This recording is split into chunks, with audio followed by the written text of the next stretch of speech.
Hello guys, welcome to How to Solution. If you want to know how to sell a shirt in PLS Donate, this is the right video for you.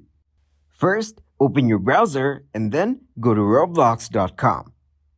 Once you're in, click on Create. From here, go to Manage My Experiences. Now, click on Avatar Items. Now, click on Upload Asset. Now, click on Upload and then choose your design. Once it's done, put in a name for your t-shirt. Now, click on Upload. Now, you can see your design is uploaded. Now, click on your design and then turn on Sale. Click on Save Changes. Note that you will need to have funds in your account in order to sell t-shirts.